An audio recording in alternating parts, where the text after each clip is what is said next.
안녕하세요. 건강지킴이 건강줍줍입니다. 오늘은 여러분의 주치의처럼 여러분의 건강을 똑 부러지게 챙겨드릴 특별한 주제를 가져왔습니다. 이야기에 앞서 구독과 좋아요 부탁드립니다. 여러분의 관심과 애정은 제게 큰 힘이 또 다른 이의 건강을 챙기는 소중한 시간을 만듭니다. 바로 국민 채소라 불리는 양배추. 이 양배추 정말 우리 몸에 좋다고 소문이 자자하죠? 그런데 말입니다. 이 양배추도 아무거나 막 먹으면 오히려 독이 될 수 있다는 사실 알고 계셨나요? 오늘은 최신 의학 저널에 기반한 정보들로 무장하고 여러분이 몰랐던 양배추의 충격적인 진실, 양배추와 상극인 음식 세 가지를 넘어 더 많은 정보들을 속 시원하게 파헤쳐 드리겠습니다. 몸이 망가지기 전에 꼭 알아야 할 양배추 섭취의 모든 것, 지금 바로 시작합니다. 자, 이제 펜과 메모지를 준비하시고 귀 쫑긋 세울 준비 되셨죠? 많은 분들이 양배추 하면 만능 채소라고 생각하실 거예요. 위 건강에 좋고 다이어트에도 좋고 심지어 항암 효과까지 있다고 하니 말이죠. 저도 물론 양배추의 효능을 적극적으로 칭찬합니다. 하지만 아무리 좋은 약도 잘못 먹으면 독이 되듯이 양배추도 궁합이 맞지 않는 음식과 함께 먹으면 오히려 건강을 해칠 수 있습니다. 자, 그럼 첫 번째로 절대 양배추와 함께 먹으면 안 되는 최악의 조합부터 살펴볼까요? 대망의 첫 번째는 바로 오이입니다. 아니, 샐러드에 양배추랑 오이 같이 넣어서 먹는 분들 많으실 텐데 무슨 소리냐고요? 놀라지 마세요. 과학적 근거가 있습니다. 오이에는 아스코르비나아제라는 효소가 풍부하게 들어있습니다. 이 효소는 강력한 비타민 C분해 효소인데요. 양배추에 듬뿍 들어있는 비타민 C를 사정없이 파괴해 버립니다. 비타민 C는 우리 몸의 면역력을 높여주고 피로회복에 필수적인 영양소인데 오이와 함께 먹으면 양배추의 비타민 C가 무용지물이 되어버리는 거죠. 그러니 애써 양배추를 챙겨 먹는 의미가 없어진다는 겁니다. 영양학적인 측면에서 볼 때 마치 아무것도 섭취하지 않은 것과 다를 바 없게 되는 거죠. 또한 비타민C는 강력한 항산화제로 세포를 보호하고 노화를 예방하는 데 중요한 역할을 하는데 오이 때문에 이 중요한 기능마저 저해된다면 정말 안타까운 일이 아닐 수 없습니다. 앞으로는 양배추 샐러드에 오이는 잠시 내려놓으시는 게 좋겠습니다. 오이를 꼭 드시고 싶다면 양배추와는 시간 간격을 두고 따로 섭취하시거나 혹은 오이를 먼저 먹고 난 뒤 양배추를 드시는 방식으로 비타민 C의 손실을 최소화하는 지혜가 필요합니다. 두 번째 충격적인 조합은 바로 시금치입니다. 시금치, 이것도 건강식으로 유명한 채소인데 왜 안 되냐고요? 시금치에는 수산이라는 성분이 아주 풍부하게 들어있습니다. 이 수산 성분이 문제인데요. 양배추의 풍부한 칼슘과 만나면 체내에서 옥살산 칼슘이라는 물질을 형성하게 됩니다. 이 옥살산 칼슘은 우리 몸속에서 잘 배출되지 않고 쌓이게 되면 신장 결석의 주범이 될 수 있습니다. 상상만 해도 끔찍하죠? 신장 결석은 엄청난 통증을 유발하고 심하면 수술까지 받아야 할 수 있습니다. 옥살산 칼슘 결정은 날카로운 형태로 형성되어 신장이나 요관을 이동하면서 극심한 통증과 출혈을 유발할 수 있습니다. 한번 신장 결석을 경험한 사람은 재발률도 높기 때문에 더욱 조심해야 합니다.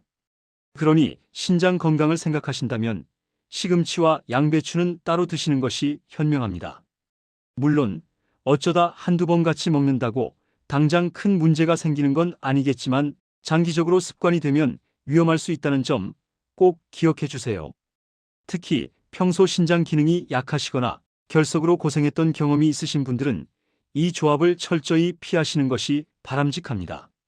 시금치는 시금치대로, 양배추는 양배추대로 각자의 영양학적 가치를 충분히 누릴 수 있도록 현명하게 섭취하는 것이 중요합니다. 세 번째로 피해야 할 음식은 바로 토마토입니다. 토마토는 슈퍼푸드로 불릴 정도로 건강에 좋은 채소인데요. 양배추와는 궁합이 좋지 않은 경우가 있습니다. 토마토는 산성이 강한 식품입니다. 양배추와 함께 섭취했을 때 특히 위장이 약한 분들이나 노년층에서는 소화에 부담을 줄 수 있습니다. 속 쓰림이나 더부룩함을 느끼기 쉽다는 거죠. 토마토의 강한 산성은 위벽을 자극하여 위산 역류나 속 쓰림을 악화시킬 수 있으며 양배추의 섬유질과 결합했을 때 소화 과정을 더욱 복잡하게 만들어 장내 가스 생성이나 복부 팽만감을 유발할 가능성이 있습니다. 물론 모든 사람에게 해당하는 것은 아니지만 평소 위가 약하거나 소화 기능이 좋지 않다면 양배추와 토마토를 한 번에 많이 섭취하는 것은 피하는 것이 좋습니다. 토마토는 그 자체로 훌륭한 식품이니 양배추와는 시간 간격을 두고 따로 드시는 것을 추천합니다. 예를 들어 아침에는 토마토를 드시고 점심에는 양배추를 드시는 식으로 시간차를 두는 것이 좋겠죠. 개인의 소화 능력과 위장 상태를 고려하여 섭취 방식을 조절하는 것이 가장 현명한 방법입니다. 자, 여기까지 양배추와 상극인 대표적인 세 가지 음식을 알아봤는데요. 사실 이 외에도 주의해야 할 음식들이 몇 가지 더 있습니다. 의학 저널들을 살펴보면요. 우유도 양배추와 함께 먹으면 좋지 않다고 합니다. 양배추에는 라피노스라는 성분이 들어있고 우유에는 락토스가 있죠. 이 두 성분이 장내에서 만나 발효되면서 가스를 대량 생성할 수 있습니다. 평소 유당불내증이 있거나 장이 민감하신 분들은 양배추와 우유 조합을 피하는 것이 좋습니다. 배에 가스가 차서 더부룩하고 불편할 수 있거든요. 특히 소화 기능이 약한 어린이나 노인들은 이러한 불편함을 더 크게 느낄 수 있습니다. 만약 양배추를 갈아주스로 마실 때 우유 대신 물이나 식물성 우유를 활용하는 것이 훨씬 좋습니다. 이렇게 작은 변화만으로도 장 건강을 지킬 수 있습니다. 또 고기나 콩류도 양배추와 함께 먹었을 때 소화 과정에서 불균형을 초래해 가스 형성을 증가시킬 수 있다고 합니다. 물론 고기와 양배추를 같이 볶아 먹는 요리도 많지만 위장이 약한 분들은 주의가 필요합니다.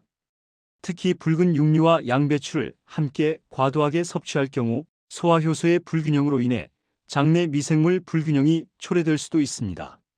콩류의 경우 콩 자체도 장내 가스를 유발할 수 있는 올리고당이 풍부하므로 양배추와 함께 섭취하면 시너지 효과로 인해 복부 팽만감과 불편함이 더욱 커질 수 있습니다. 소화력이 약한 분들은 이러한 조합을 피하고 콩류를 섭취할 때는 충분히 불리고 삶아서 소화 부담을 줄이는 노력을 하는 것이 좋습니다. 그리고 의외의 상극 조합이 하나 더 있습니다. 바로 포도 및 고당분 과일입니다. 과일이랑 채소는 다 잘 어울리는 거 아니었나요? 아닙니다. 포도는 당분과 식이섬유가 많아 소화가 매우 빠른 편입니다. 그런데 양배추는 소화가 느린 채소죠. 이렇게 소화 속도가 다른 음식들이 위장에서 만나면 소화기관에서 발효가 일어나면서 가스가 생기고 심하면 소화불량, 복부 팽만감을 유발할 수 있습니다. 위장 속에서 소화 속도가 다른 음식들이 뒤섞이면 소화 효소들이 효율적으로 작동하기 어려워지기 때문입니다. 이는 장내 유해균이 번식하기 좋은 환경을 만들 수도 있습니다. 과일은 식전이나 식간에 따로 드시고 양배추와는 함께 먹지 않는 것이 좋습니다. 일반적으로 과일은 식사 30분 전이나 식사 후 2시간 이후에 섭취하는 것이 소화에 가장 이상적이라고 알려져 있습니다. 건강을 위해 과일을 챙겨 먹는 것처럼 올바른 섭취 타이밍도 중요합니다. 또한 철분 보충제나 철분이 풍부한 음식과 양배추를 함께 섭취하는 것도 피하는 것이 좋다고 합니다. 양배추가 철분 흡수를 방해할 가능성이 있기 때문인데요. 양배추에 함유된 특정 성분들이 철분과 결합하여 체내 흡수를 어렵게 만들 수 있습니다. 특히 빈혈이 있어 철분 보충제를 꾸준히 드시는 분들이라면 양배추와 철분제는 시간 간격을 두고 섭취하는 것이 현명합니다. 예를 들어 철분제는 식사 후 바로 복용하고 양배추는 다른 식사 시간에 섭취하는 식으로 조절하는 것이 좋습니다. 철분이 풍부한 시금치나 붉은 육류를 섭취할 때도 양배추와 함께 먹는 것은 피하는 것이 바람직합니다. 건강보조식품을 섭취할 때는 음식과의 상호작용을 항상 고려해야 합니다. 그리고 이건 정말 중요한데요. 항응고제를 복용 중인 분들은 양배추 섭취에 각별한 주의가 필요합니다. 특히 와파린 계통의 항응고제를 복용하시는 경우 양배추의 풍부한 비타민 K 성분이 항응고제의 효능을 감소시킬 수 있습니다. 비타민 K는 혈액 응고를 돕는 역할을 하기 때문에 와파린의 효과를 상쇄시킬 수 있는 거죠. 이는 혈전 생성을 막는 약효를 떨어뜨려 심각한 합병증을 유발할 수 있습니다. 고혈압약, 고지혈증약, 아스피린 등 혈관을 묽게 하는 약을 드시는 분들도 양배추 섭취량을 조절하거나 의사 선생님과 상담하시는 것이 좋습니다. 비타민 K가 많은 다른 녹색 채소 등도 마찬가지로 주의가 필요합니다. 약을 복용 중이라면 음식 섭취 하나하나가 약효에 영향을 미칠 수 있으므로 반드시 전문가와 상의하여 식단을 조절해야 합니다. 아무리 좋은 음식도 약과 상호작용할 수 있다는 점 꼭 명심해야 합니다. 이 내용은 생명과 직결될 수 있으므로 절대 가볍게 여겨서는 안 됩니다. 자, 그럼 양배추와는 어떤 음식을 함께 먹어야 할까요? 좋은 소식도 전해드려야죠. 양배추와 환상의 궁합을 자랑하는 음식들도 많습니다. 첫 번째는 바로 사과입니다. 사과의 상큼한 단맛과 양배추의 고소한 맛이 어우러져 샐러드나 주스로 만들면 아주 맛이 좋습니다. 사과의 폴리페놀 성분은 강력한 항산화 작용을 해서 건강에도 아주 이롭습니다. 특히 사과에 함유된 팩틴은 장 건강을 돕고 소화를 원활하게 하는 데 기여합니다. 양배추와 사과를 함께 갈아 만든 주스는 맛도 좋고 영양까지 풍부하여 아침 식사 대용이나 건강 간식으로 최고입니다. 양배추 사과 주스 정말 추천합니다. 피부 미용에도 좋고 장 운동에도 도움이 되니 일석이조의 효과를 누릴 수 있습니다. 두 번째는 당근입니다. 당근의 베타카로틴은 양배추의 비타민 C와 만나면 항산화 효과를 극대화하고 면역력 강화에 시너지 효과를 냅니다. 베타카로틴은 우리 몸에서 비타민어로 전환되어 시력 보호, 피부 건강, 면역력 증진에 중요한 역할을 합니다. 또한 당근은 식이섬유도 풍부하여 양배추와 함께 섭취하면 장 건강에도 더욱 좋습니다. 색깔도 주황색과 초록색이 어우러져 시각적으로도 아주 보기 좋죠. 샐러드나 볶음 요리에 당근과 양배추를 함께 사용하면 맛과 영양, 그리고 색감까지 모두 잡을 수 있습니다. 세 번째는 브로콜리입니다. 이 조합은 정말이지 항암 폭탄이라고 불러도 손색이 없습니다. 양배추와 브로콜리 모두 글루코시놀레이트라는 강력한 항암 성분을 가지고 있는데요. 함께 섭취하면 항암 효과를 더욱 강력하게 높여줍니다. 글루코시놀레이트가 체내에서 분해될 때 생성되는 설포라판이라는 물질은 암세포의 성장을 억제하고 해독 효소의 활성을 돕는다고 알려져 있습니다. 특히 유방암, 대장암, 폐암 등 다양한 암 예방에 효과적이라는 연구 결과들이 계속해서 발표되고 있습니다. 건강을 위해서라면 꼭 함께 드시는 것을 추천합니다. 이 두 채소를 살짝 데쳐서 올리브 오일과 함께 섭취하면 맛도 좋고 영양 흡수율도 높일 수 있습니다. 이 외에도 양배추와 함께 먹으면 좋은 음식들은 많습니다. 강력한 항산화 성분과 면역력 강화에 좋은 마늘은 양배추 볶음이나 샐러드의 향과 맛을 더해줄 뿐만 아니라 알리신 성분으로 면역력을 한층 강화해 줍니다. 소화를 돕고 향을 더하는 생강은 양배추 요리에 깊은 풍미를 더해주고 진저롤 성분으로 위장 기능을 개선하는 데 도움을 줍니다. 특히 차가운 성질의 양배추와 따뜻한 성질의 생강은 서로의 기운을 보완해주는 좋은 조합입니다. 오메가3 지방산이 풍부한 고등어는 심혈관 건강에 매우 이로운데요. 양배추와 함께 조리하면 단백질과 건강한 지방 그리고 풍부한 식이섬유를 동시에 섭취할 수 있어 균형 잡힌 식사를 완성합니다. 비타민C가 풍부해 양배추 영양소 흡수를 돕는 레몬은 양배추 샐러드 드레싱으로 활용하면 상큼한 맛을 더하고 비타민C의 흡수율을 높여줍니다. 특히 레몬의 구연산은 소화효소의 분비를 촉진하여 소화를 더욱 원활하게 돕습니다. 단백질이 풍부하고 소화에 도움을 주는 돼지고기 목살은 양배추와 함께 볶거나 쪄서 먹으면 부드러운 육질과 아삭한 채소의 조화로운 식감을 느낄 수 있습니다. 마지막으로 쫀득한 식감과 고소한 맛을 더하는 감자는 양배추와 함께 조리하면 든든한 한 끼 식사가 될 수 있습니다. 감자의 비타민C는 열에 강하며 칼륨이 풍부하여 나트륨 배출에도 도움을 줍니다. 이처럼 다양한 음식들과 함께 양배추를 조화롭게 섭취한다면 양배추의 좋은 영양소를 최대한 흡수하고 맛도 건강도 모두 잡을 수 있을 겁니다. 식단에 변화를 주어 질리지 않고 꾸준히 양배추를 섭취하는 것이 중요하겠죠. 하지만 아무리 좋은 양배추라도 섭취 시 주의해야 할 점들이 있습니다. 특히 갑상선 기능 저하증 환자분들은 양배추 섭취량을 조절해야 합니다. 양배추에는 고이트로겐이라는 성분이 함유되어 있는데 이 성분이 갑상선 호르몬 생성에 영향을 줄 수 있기 때문입니다. 고이트로겐은 요오드 흡수를 방해하여 갑상선 기능을 저하시킬 수 있습니다. 하지만 너무 걱정하지 마세요. 양배추를 찌거나 데치면 이 고이트로겐 함량을 줄일 수 있으니 익혀서 소량 섭취하는 것이 좋습니다. 생으로 먹는 것보다 조리된 양배추를 선택하는 것이 안전합니다. 그리고 과민성 대장 증후군 환자분들도 주의가 필요합니다.